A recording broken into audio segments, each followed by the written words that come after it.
welcome back to the Prosperous Empath. Kat here. I am jumping in today with my co-coach in our masterminds to really talk about a topic and a distinction between two marketing techniques that, I don't know about you, but they drive me crazy sometimes.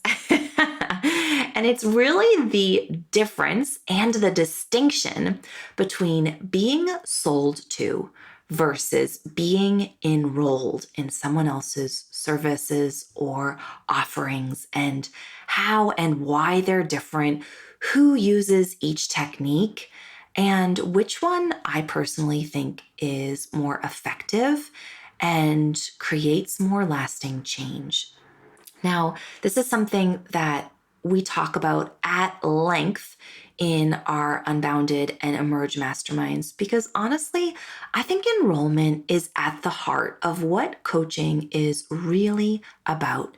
Enrollment is an ongoing co-creative process between a coach and a client that supports the client in continually deepening their own self-belief, their own self-knowing, their own intuition, and supports them in not only deepening that knowing, but making it an embodied belief that has them more willing and reliable to be and do what it takes to fulfill on whatever it is they say they wanted, or whatever reason they initially hired a coach to support them in bringing to life. I truly believe that this is at the heart of what makes coaching so transformational and so effective, and also differentiates the trained and highly skilled coaches between those who have been taught what to do or how to sell clients into their programs and offerings. There's just a big distinction here, because when consultants, and coaches sell their packages to their clients, they are often taking advantage of sales psychology and their own understanding of human behavioral techniques to leverage a client's pain points, or to kind of push their services onto them, or to position themselves as the expert, as the person or the individual who can solve their clients' challenges. And I'm not going to lie, sometimes that can be effective, and sometimes that is what is needed. And I find that it is a huge sometimes, because you can have a real clear sense of what you need to do and the steps to get there, but you still have to actually be willing to follow through. You have to be willing to get out of your own way. You have to be willing to put your perfectionism and your procrastination and your imposter syndrome in check. And an effective coach will help you transform those mind blocks, those self-limiting beliefs that are often at the heart of our own self-sabotage. And when we can really deepen our own self-belief, transform our relationship with ourself from an idea into an embodied knowing, we're just so much more likely to follow through. So I think this is one of the big distinctions between consultants and coaches. And I think that the way in which we invite new clients to work with us can also look really differently and be a much more empowering process for our clients when we enroll them in the partnership and an ongoing co-creative process, versus sell them on why they need our solutions or why they need our strategy or us. So I hope that you enjoy this conversation. As you can tell when you dive into the episode, Laura and I clearly have very strong opinions about this topic. It's a huge principle that we cover at length in both of our masterminds. And I also just want to let you know that if you've been eyeing our Emerge or our Unbounded masterminds, if you've been wanting to join us and have been waiting for us to open the doors, stay tuned. We will be opening the doors to our next cohort of our Emerge Mastermind here at the end of February, and we'll be starting at the end of March. This will be the last time that we launch the Emerge Mastermind in 2024. And I also just want to be super clear that I am not trying to create irrational pressure or a marketing technique or tactic when I say that. We're truly only opening the doors one more time in 2024. So if you've been feeling called to join us, if you're an early entrepreneur and really wanting and needing support to find your footing in your business, to find your presence as the CEO of your business, and wanting to do so in a community amongst values-aligned creators, stay tuned, make yourself known, come on over and message me on Instagram or send me an email, and we'd love to have a conversation and support you in figuring out whether now's the time for you.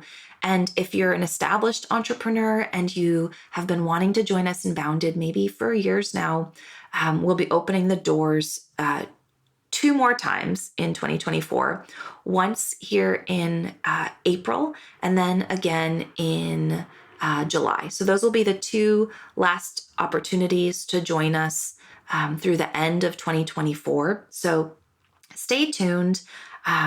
You're always welcome to join us for our monthly non-networking power hour to have just a deeper felt sense of Laura and my style, how we support people, and also just the caliber of humans that we tend to attract. It's just a lovely kind of invitation to our community and our work.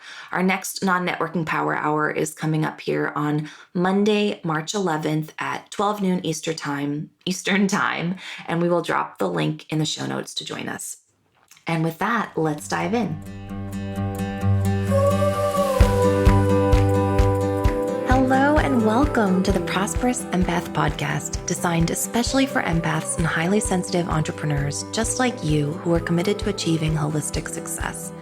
I'm your host, Catherine Wood, Master Certified Coach, author, mastermind leader, and founder of Unbounded Potential, a boutique coaching firm for empathic entrepreneurs. I'm on a mission to bring empathy back into the world of business. Each episode will focus on achieving more by doing less, through leveraging empath-friendly leadership practices, boundaries, rituals, and systems, all the while continuing to care deeply about ourselves, others, and the world around us. If you are committed to joyful living and running a conscious business, but amassing wealth while doing so, proving that you can have both in a society that tells you you can't, then you are in the right place. Join me here each week to find out how. Be sure to subscribe and leave a review so you won't miss an episode. Plus, you'll find all the show notes and helpful resources over at unbounded-potential.com.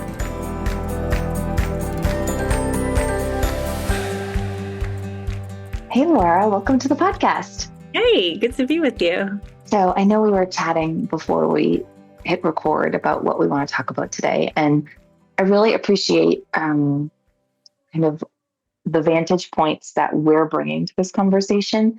And I also want to be responsible for it because we're both trained coaches, and we're going to talk about selling and versus enrollment. And clearly we have a bit of a bias in terms of our own approach. So I want to be responsible for our bias, but I also want to take this time to have a deep dive chat with you about these ways of selling our services in business. That is something not only we train and coach in the mastermind, but is also something I think we both have some really strong opinions about. Totally. Yeah. And in the training of coming into being a coach with something to sell and a service, I've navigated wanting to be good at sales, but also having to reinvent sort of how I relate to sales, because the one I started with from the early days wasn't necessarily an empowered one. So I've had to re-empower it and then also negotiate enrollment too. So I'm excited. Let's start there. These terms, sales versus enrollment, what's your take on what each is? Yeah. So I like to think of sales as I'm holding up this thing do you want this thing? Here's what it looks like. Here's what it'll give you. And you can have this thing for this exchange, right? Of time or money or something that a person out there would give me, and I would give them this thing. And this thing in my work is coaching. So it's a service, it's an experience. But sales is really speaking about like the features and the opportunity for the other person. And then they're either like, sounds good, or no, I'm not buying today. So there's a little bit more of like a transaction, I guess, with sales, perhaps than enrollment, where enrollment's like a discovery process. And I like to think of enrollment as a conversation that presences the person that I'm talking to about why they would engage with this thing and what the opportunity is. What's the good stuff there? And maybe they don't want it, but maybe it's because they're not yet enrolled in something. In other words, they're not yet inspired by something that would make them greater or their life experience more like the one they're seeking. So it's really like there's no transaction that we're aware of until we're in a conversation. And that's the discovery of what's available. Mm-hmm. Yeah, I like that. I like that clarification that a sales conversation is often a transactional exchange of time, services, or resources for something. And enrollment is an ongoing process, an ongoing co-creation, collaboration. I think from my vantage point, I think at the end of the day, coaching is an ever ongoing enrollment conversation. I think an effective coach is consistently enrolling their client in the self-belief that they can become who they want and they can create what they're committed to. I think it's like just an ongoing process of enrolling, of being self-enrolled in your value, in your capability, in your self-belief, in your self-discipline. And in that you can fulfill on what it is that you say you want. I think it's a art form, to be honest. It absolutely is. And I love that you said that, because I was just thinking about how, like, if you had a bar of soap, like, you wouldn't need to enroll me in buying it. You might tell me why, like, this soap is amazing, but I'm already so completely bought into why I need to use soap and want to use soap, because there's this self-belief ingrained in me that, like, that washing myself is something I'm committed to. But with coaching, there might be something that I'm not yet aware of, all the reasons, all the opportunities for myself. And so the art form is like the coach inviting someone into the discovery process and then discovering for what we're going to do this thing here together, right? So it goes way beyond the use or the transaction of like a product or a thing. And it touches the things that I might not be able to see for myself without that partnership.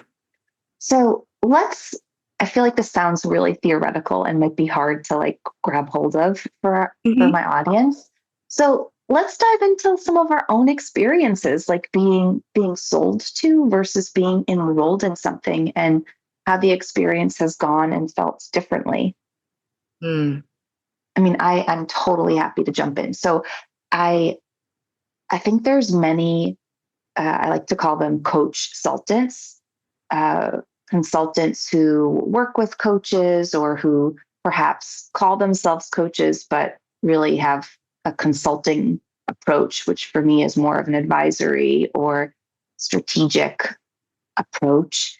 I've never hired a coach consultant, but I have hired high-end, perhaps marketing consultants who they really sold me on a solution.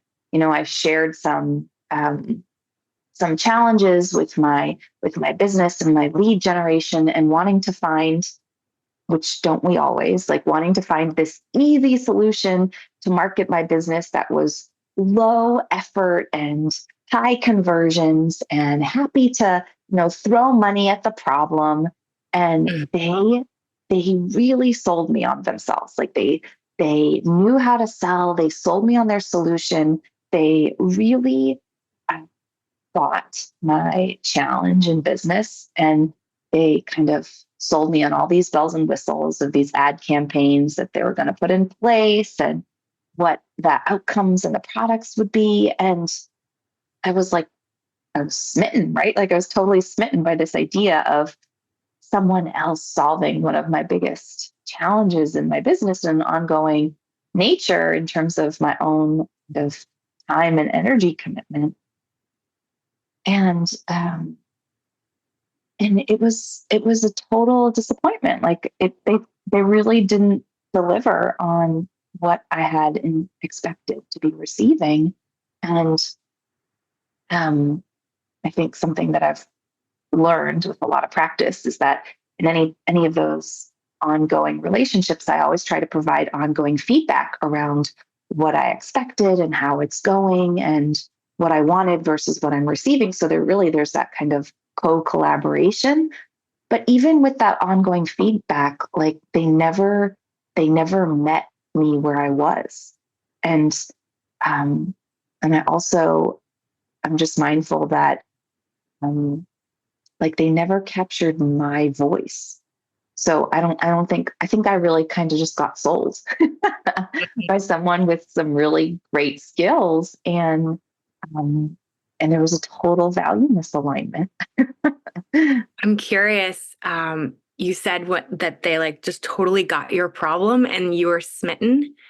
Um, have you experienced consultants or coach consultants really focusing on or speaking to the pain points as a strategy for selling?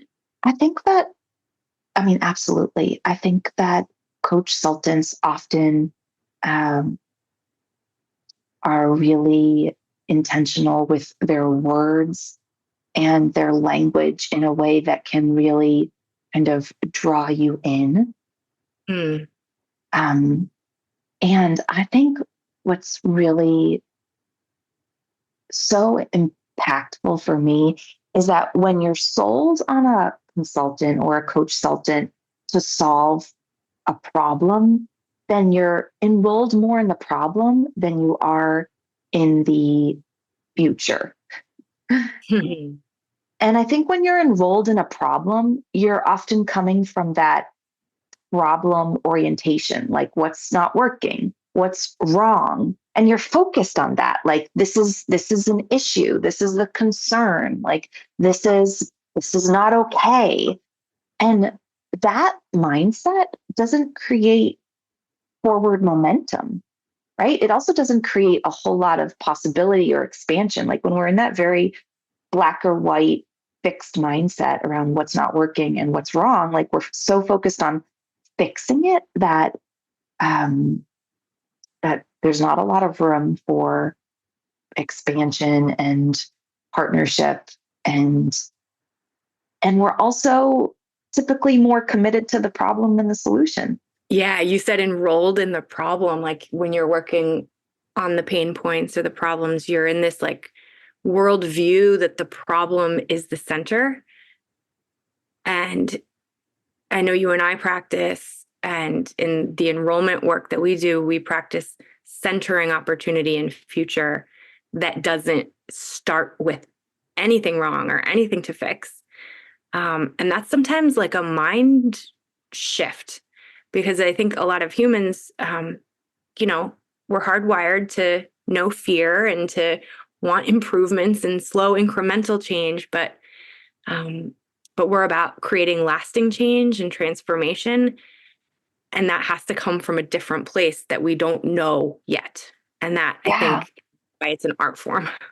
totally. And it has to come principally from yourself, not from this third party that you're hiring to try to find a solution or a breakthrough outside of yourself. Yeah. And And I also just want to like be really real here because I've certainly marketed my services and programs in the past, like specifically in my earlier years in business, based on how I saw other marketers and coaches who are really just trained as marketers do it. And they certainly focused on this kind of pain point approach. And what I noticed, and even the types of clients that I would attract for those programs, is that they were much more committed to being kind of, I guess in the coaching world, we call it like being done to. Like they wanted to be told what to do or were given the solutions. And if and or when they didn't receive that kind of like high in the sky lofty thing that they were promised or thought they were being promised, like it was a setup for disappointment or a unhappy client experience because they weren't being enrolled in themselves and in their own capacity to become and do what it would take in order to fulfill. They were being sold someone else's solution or strategy or approach.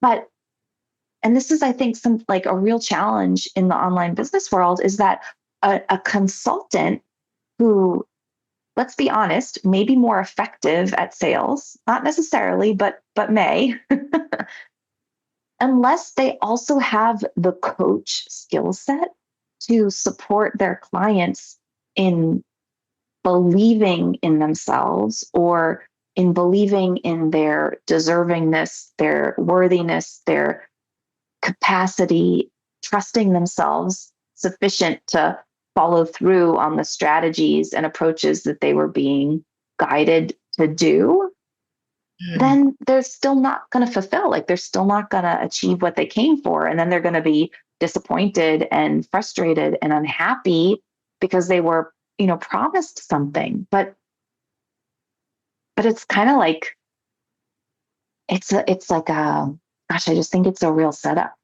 I think it's a real setup when, these consultants promise these big lofty goals, but then don't have the skill sets to support their clients in really doing that inner work in order to be able to follow through or even discern, what does work for them and what doesn't work for them, and then take the action. Yeah.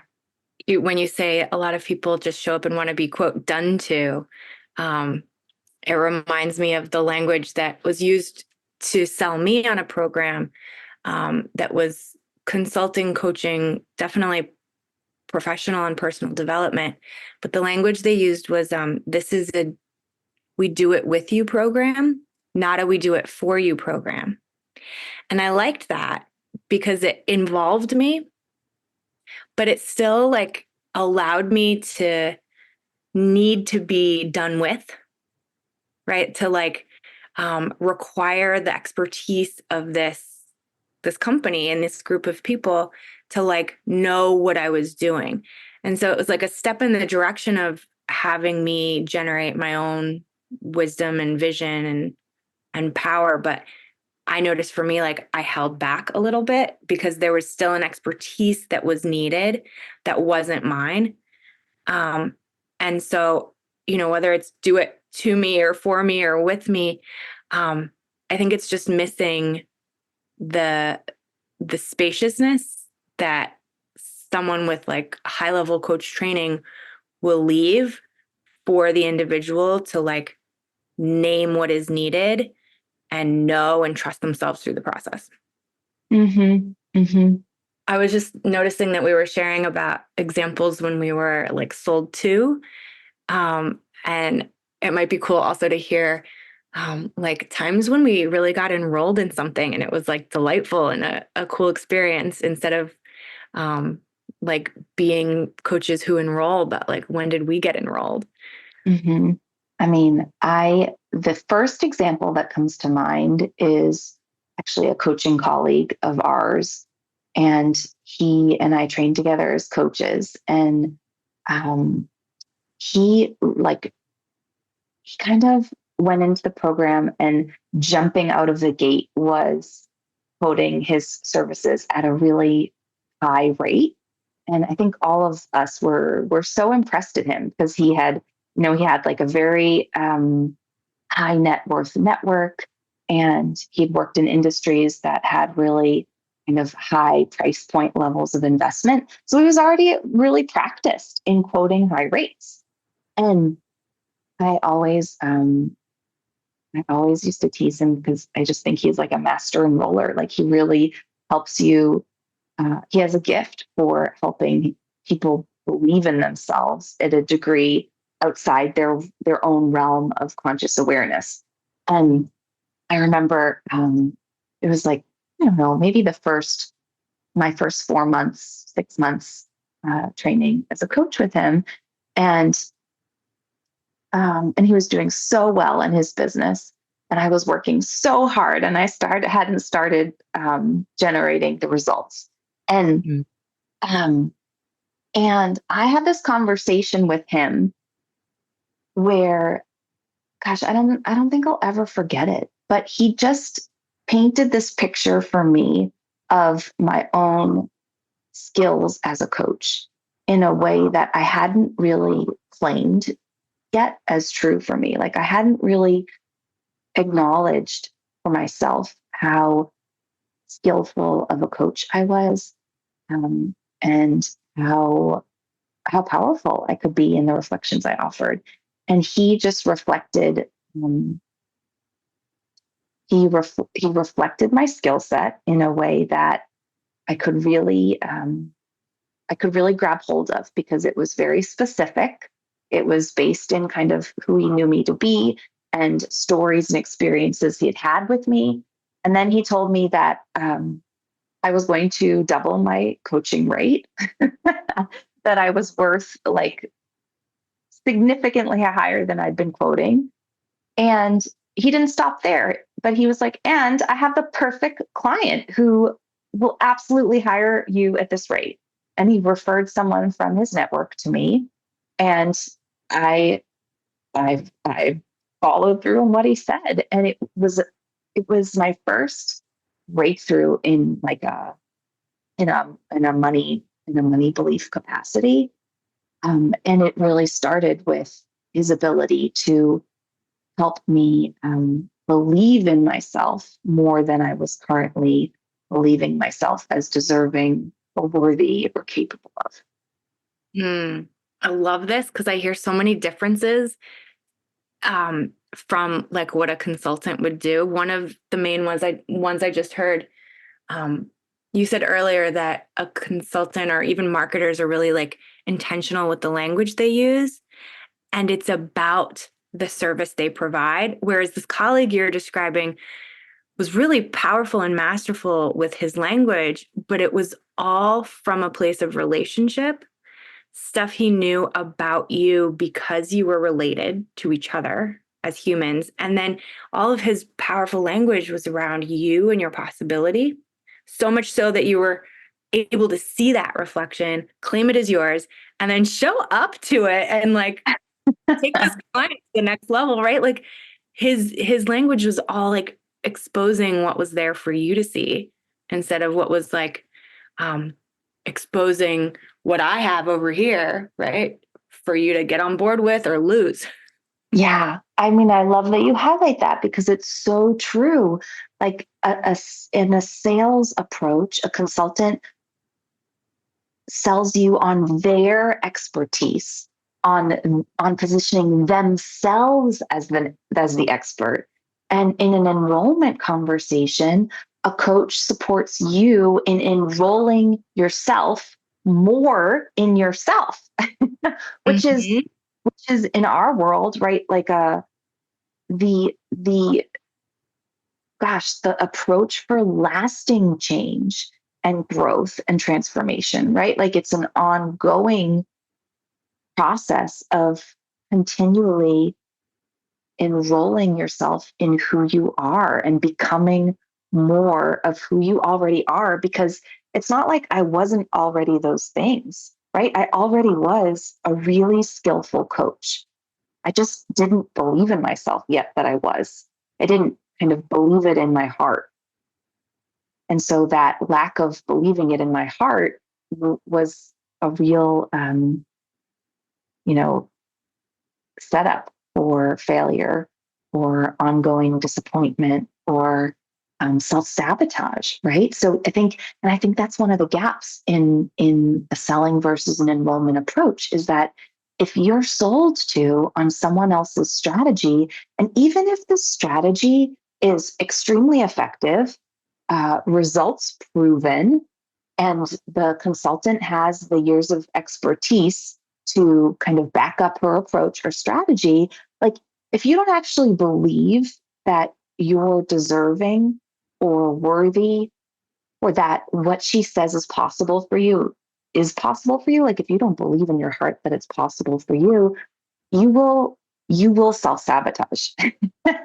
You might do everything that she tells you to do, but if your self-belief isn't there, you'll manifest the exact opposite um, of what you say you want, right? You'll manifest what you believe you're deserving of having, but not what you perhaps envision to be possible for yourself if you were willing to kind of lean into that vulnerability, because it's so vulnerable to claim what we want. And when we're sold to and we're sold on someone else, we don't actually have to. It has me think about like the people who are listening or who come across this podcast and the mastermind and the self-belief that's created in their businesses, and then what's possible for their clients, right? Like the ripple effect of like a person enrolled in themselves, whether it's because they have a service to offer or a child to raise or some mission to fulfill on, like a person enrolled in themselves creates the thing that they want so much more organically. And I think people feel that. Like it's hard to almost put words to, but I think just like you can feel when you're being sold to, you can feel when there's like a current to be swept into, and it just creates more. It's so generative. Totally. And you can also feel when someone else is enrolled in your vision, right? Like you can feel when someone else is genuinely excited about what you want to create in the world or what vision you want to bring to life or what dream you want to claim for yourself. And when you feel like someone else's genuine, open-hearted excitement in you, like I think that is enrolling, right? Like, and I think we see this so often in the mastermind, right? It's like when we reflect each other's possibility and what we see as available for one another in the mastermind, like it creates this ripple, this heart opening ripple effect of, oh wow, maybe that is possible for me. Like, oh wow, maybe I can have that. Oh wow, like they believe I can do that. Maybe I can. Like it just creates this beautiful um, I do think it's like a heart opening ripple effect. Yeah. And when other people can give voice to a sensation that I have or a hope um, that really lands, it feels like this secret sauce to creating. Like I haven't figured out how to articulate it yet, but somebody else can simply by being in my presence. And so then there's that like exponential growth that comes simply by being together and speaking about what's possible. So I know this is something that we chat a lot about in our mastermind, and it's the idea that like the more self-enrolled we are in ourselves, the more we believe in the capacity of our own work and our impact and our gifts, the more naturally we can enroll others in what's possible for them, as well as in trusting us as their partners to help them in fulfilling on what they want. Um, and I just like sense that our audience would love to would love to hear how, like, from our own vantage points, like, how do we enroll ourselves in ourselves? How do we grow our own self-belief so that we can really be unattached in enrollment conversations with potential clients or humans for our services and our programs and our offerings?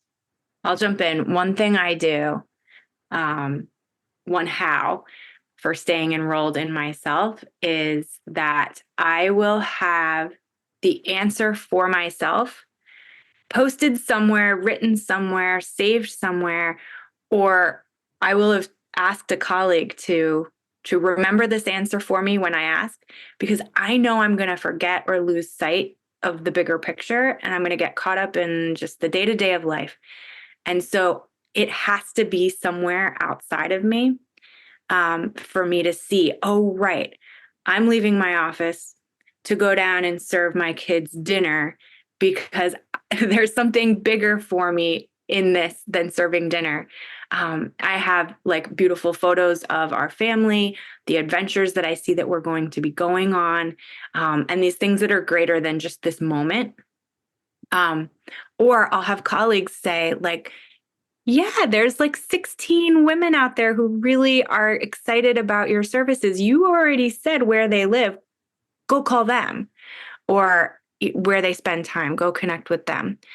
So having visuals and people kind of poised to remind me when I forget is fundamental. Mhm. Yeah, I love that. Well, this is something I feel like I talk about all the time.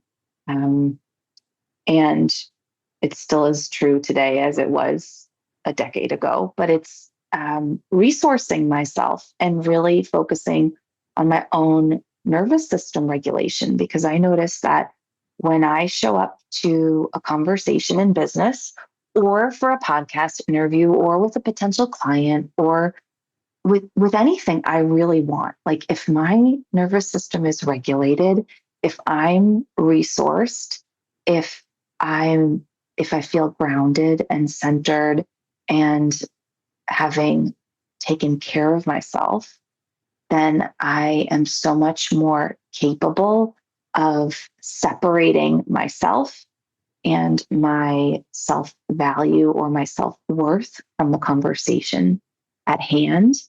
um, and I can just be authentic. I can be unattached, and I can be open to what's possible. And I really love that. And I think that being unattached is something that uh, so many so many empathic entrepreneurs struggle with because of how deeply we care and how much we want to be of support and give and contribute.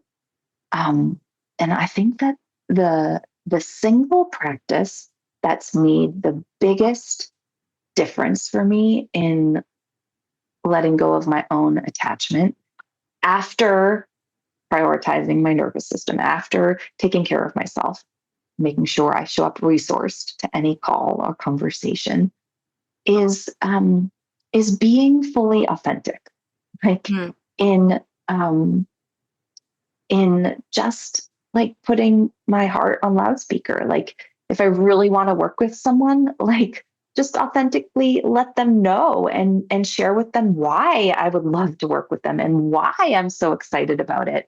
And also let them know that like I really envision us working together at some point. So if it's not today, like I'm totally open to the possibility of when it may happen, if it does happen. And, like whatever you choose is okay, and meaning it. But I Mhm. noticed that it's so much easier to mean what I say when I actually allow myself to say what I mean. Beautiful. As an empath, sometimes I sense that people are worried about a sell.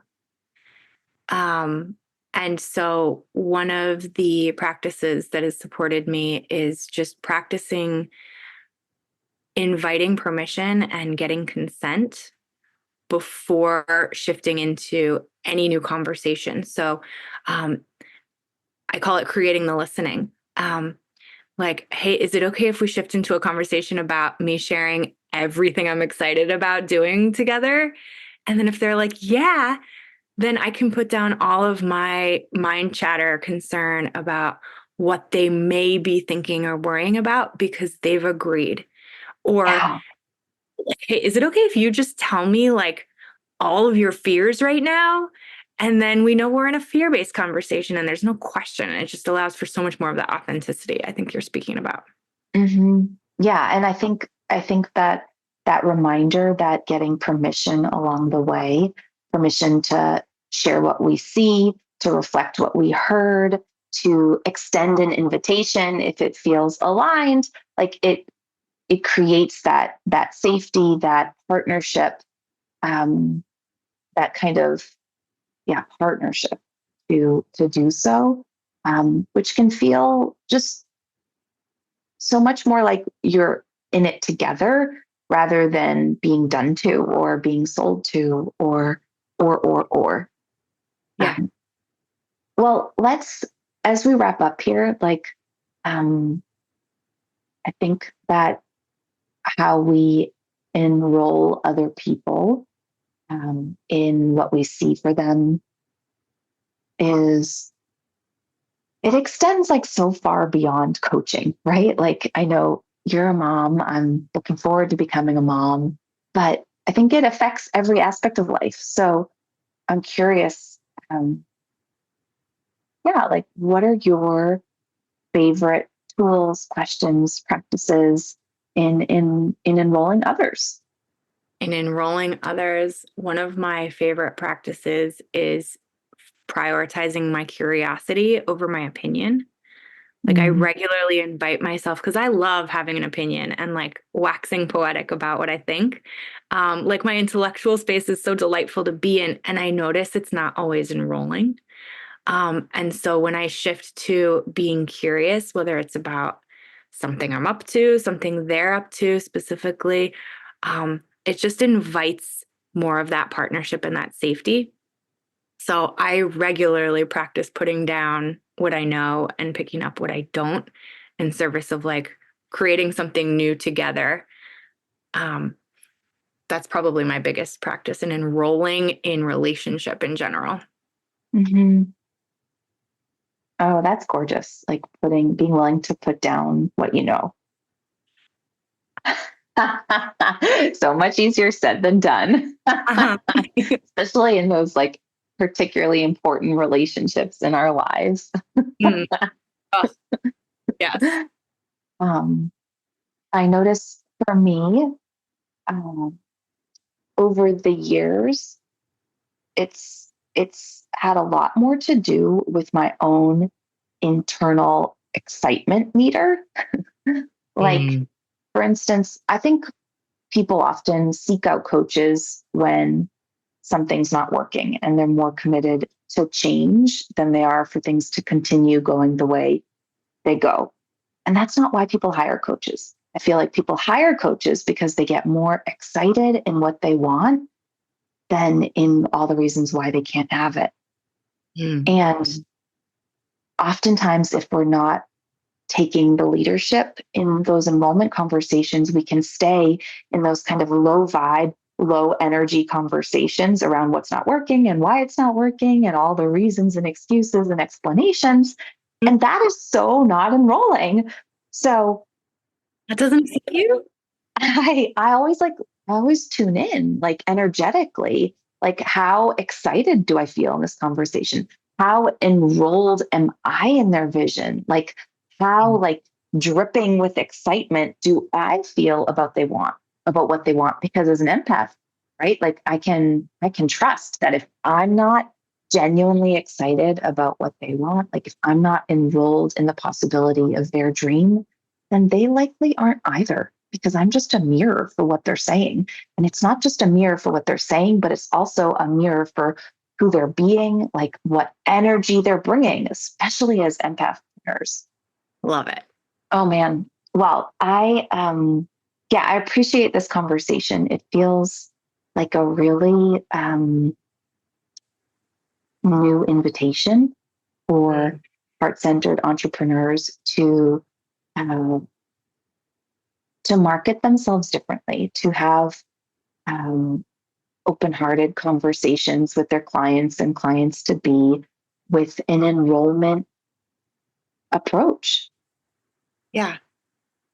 Yeah. And yes, to sell, but not to sell without the enrollment piece as well. Yeah. Yeah. Let's invite a reframe. Like, what if selling our services could be an invitation to supporting the clients that we serve and the clients that we're meant to serve in believing in themselves sufficiently to follow through on a lot of what they already likely know there is for them to do. Hear, hear. Thank you for this. This has been delicious. I love this. Thank you so much for listening today to this episode of the Prosperous Empath podcast with me, Catherine Wood. Make sure you subscribe and leave a review so you don't miss an episode and so more empaths just like you and me can find the show. As a thank you, each month, one lucky reviewer will receive a 60-minute coaching session with a member of our Unbounded Potential team. You can find all the show notes and bonus resources over at unbounded-potential.com. Thank you so much for listening and locking arms with me to bring empathy and prosperity back into the world of business.